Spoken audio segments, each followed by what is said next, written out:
ಗುರುಜಿ, ಸಂಸ್ಕಾರಗಳ ವಿಭಾಗ ಅನ್ನೋದ್ರ ಜೊತೆಗೆ ನೀವು ಕಾರ್ಯಕ್ರಮದ ಪ್ರಾರಂಭದಲ್ಲಿ ಹೇಳ್ತಿದ್ರಿ, ಬಹುಶಃ ಇದು ಎಲ್ಲರ ಒಂದು ಮನದಾಳದ ಪ್ರಶ್ನೆ ಅಂತಾನೆ ಹೇಳ್ಬಹುದು ಗುರುಜಿ.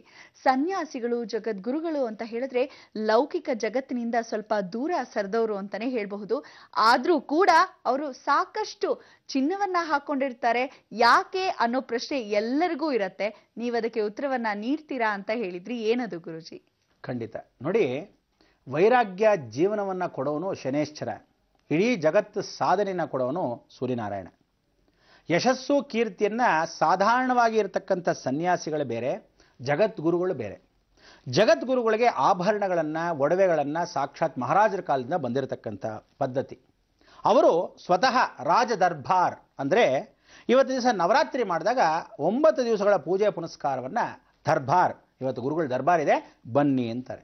ಅವರು ಈ ರಾಜಮನ ತಂದೆ ಇದ್ದ ಹಾಗೆ ಆ ಒಡವೆಗಳನ್ನು, ಆಭರಣಗಳನ್ನು, ಅವರಿಗೆ ಕೊಟ್ಟಿರತಕ್ಕಂಥ ಕಾಣಿಕೆಗಳನ್ನು, ಕಪ್ಪಾಗಳನ್ನು ಎಲ್ಲ ಮಹಾರಾಜರ ಕಾಲದಿಂದ, ಎಲ್ಲ ವಿಧವಾದ ಪರಂಪರೆಯಿಂದ, ಎಷ್ಟೋ ಯುಗಗಳಿಂದ ಅದು ಪರಿಪಾಲನೆ ಮಾಡಿರತಕ್ಕಂಥದ್ದು ದೇವರಿಗೂ ಕೊಟ್ಟು ಗುರುಗಳಿಗೂ ಕೊಡ್ತಾರೆ. ಯಾತಕ್ಕೆ ಕೊಟ್ಟರು ಮಹಾರಾಜರು ಅಂದರೆ ಆಶೀರ್ವಾದನ ಯಾವತ್ತೂ ತಿಳ್ಕೊಳ್ಳಿ. ಯಾವುದೇ ಮಠಾಧೀಶ್ವರಾದರೂ ದಯವಿಟ್ಟು ತಿಳ್ಕೋಬೇಕಾದ್ದು ಬಹಳ ಮುಖ್ಯ. ಇದನ್ನು ಎಷ್ಟೋ ಜನ ಮಠಾಧಿಪತಿಗಳು ಬೇಕು ಅಂತ ಎಲ್ಲ ಕಿಡಿಗೇಡಿರ್ತಕ್ಕಂಥ ವಿಚಾರಗಳು, ಎಷ್ಟೋ ಅದನ್ನು ಎತ್ತಿಡ್ತಕ್ಕಂಥ ವಿಚಾರಗಳು, ಕೆಲವರು ಬೇಕು ಅಂತ ನೀವು ಕೇಳ್ರೋ ಅಂತ ಬಿಟ್ಟಿರ್ತಕ್ಕಂಥ ವಿಚಾರಗಳು. ಎಲ್ಲ ಮಠಾಧೀಶ್ವರರು, all doctors cannot become jagadguru, all doctors cannot become surgeon. ಹುಷಾರ್, ಗಮನ ಇರಲಿ. ಎಷ್ಟೋ ಜನ್ಮದ ಪುಣ್ಯ ಇದ್ರೇ ಜಗದ್ಗುರುಗಳಾಗಕ್ಕೆ ಸಾಧ್ಯ. ಹಾಗೇನು ಹೇಳ್ತಾರೆ, ಯಾವತ್ತು ಯಾರಿಗಾದ್ರೂ ಕೊಡಬೇಕಾದ್ರೆ ಕಾಯಿಗಳೆಲ್ಲ ಕೊಡೋದು. ನಿನ್ನ ಸಂಸಾರ, ಅವನು ಬಂದು ಕೇಳಿರ್ತಾನೆ ಫಲವನ್ನು ಕೊಡು ಅಂತ. ಭಗವಂತನ ಮುಖಾಂತರವಾಗಿ ಇವನು ಕೊಡಬೇಕಾದ್ರೆ, ಗುರು ಮುಖಾಂತರ ಭಗವಂತ ಕೊಡಬೇಕಾದ್ರೆ ಭಗವಂತನ ಶಕ್ತಿಯನ್ನು ಇವನಿಗೆ ಅರ್ಪಿಸ್ತಾನೆ ಭಗವಂತ. ಆ ಭಗವಂತ ಹೇಗೆ ಕೊಡ್ತಾನೆ? ಗುರು ಮುಖಾಂತರ ಭಕ್ತನಿಗೆ ಕೊಡ್ತಾನೆ. ಆಗ ಬರೀ ಕಾಯಿ ಕೊಟ್ಟರೆ ನಿನ್ನ ಜೀವನ ಕಾಯಿ. ಎಷ್ಟೋ ಜನ ಮಠದಲ್ಲಿ ಏನು ಮಾಡ್ತಾರೆ ಗೊತ್ತಾ? ತೆಂಗಿನಕಾಯಿ ಕೊಡೋದು. ತೆಂಗಿನಕಾಯಿ ಯಾವ ನನ್ನ ಮಗ ನಿಮ್ಮನ್ನು ಕೊಡು ಅಂದವನು. ತೆಂಗಿನಕಾಯಿ ಅಂದರೆ ಅರ್ಥ ಮಾಡ್ಕೊಳ್ಳಿ, ಕಾಯಿ, ನಿನ್ನ ಜೀವನ ಕಾಯಿ ಆದಂಗೆ ಆಗಲಿ ಅಂತ. ಹಣ್ಣು ಕೊಡಬೇಕು, ಫಲವನ್ನು ಕೊಡಬೇಕು. ಯಾವುದು ತಿಳ್ಕೊಳ್ಳಿ, ಕಾಯಿ ಹಣ್ಣುಗಳನ್ನು ಕೂಡ ಹುಡುಕಿ ಕೊಡಬಾರ್ದು.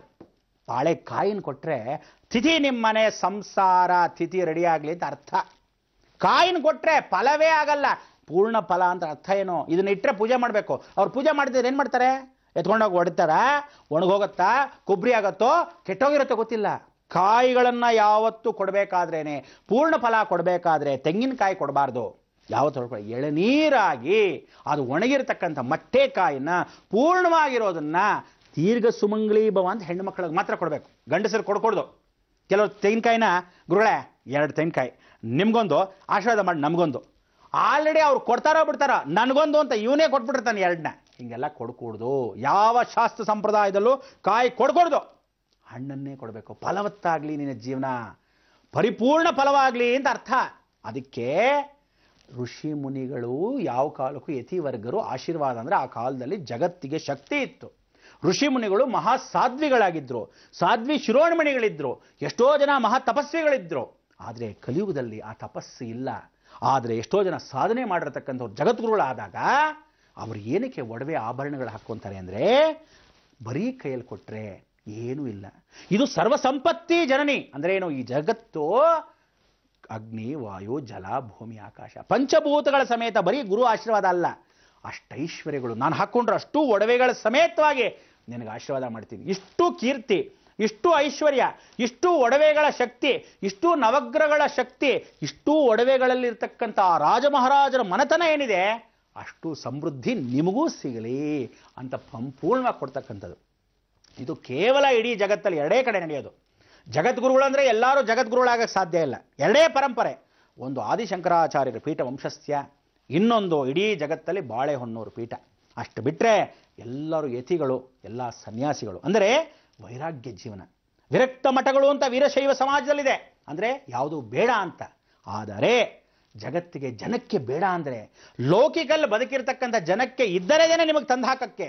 ನೀನು ಫಲವತ್ತಾಗಿರೋ, ನೀನು ಚೆನ್ನಾಗಿರೋ, ನಿನ್ನ ವಂಶ ಮತ್ತೆ ತಿರುಗಿ ಇದೇ ಮಠಕ್ಕೆ ಬಂದು ಪರಿಪೂರ್ಣವಾಗಿ ಮಠ ಅಭಿವೃದ್ಧಿ ಆಗ್ತಾ ಇರಲಿ, ನಿಮಗೂ ಕಲ್ಯಾಣವಾಗ್ತಾ ಇರಲಿ, ನೀವು ಸಂಸಾರ ಸುಖವಾಗಿ ಅಷ್ಟೈಶ್ವರ್ಯಗಳು ಪ್ರಾಪ್ತಿಯಾಗಲಿ ಅಂತ 2 ಕೈಗಳಲ್ಲಿ ಎಲ್ಲ 10 ಬೆರಳುಗಳಲ್ಲಿ ಹಾಕಿರ್ತಕ್ಕಂಥ ಉಂಗುರದ ಸಮೇತವಾಗಿ ಅವರ ಆಭರಣ ಸಮೇತವಾಗಿ ರಾಜಮನೆತನೆಯಿಂದ ಬಂದಿರತಕ್ಕಂಥ ಪರಂಪರೆ ಏನು ಭಗವತಿ ಕೊಟ್ಟಿರ್ತಾರೋ, ಏನು ಗುರುಗಳು ಕೊಟ್ಟಿರ್ತಾರೋ ಆ ಕಾಣಿಕೆಗಳು, ಅಷ್ಟು ಐಶ್ವರ್ಯಗಳು, ಅಷ್ಟು ಸಂಪತ್ತು ನಿಮಗೂ ಪ್ರಾಪ್ತಿಯಾಗಲಿ ಅಂತ ಕೊಡೋ ಆಶೀರ್ವಾದ.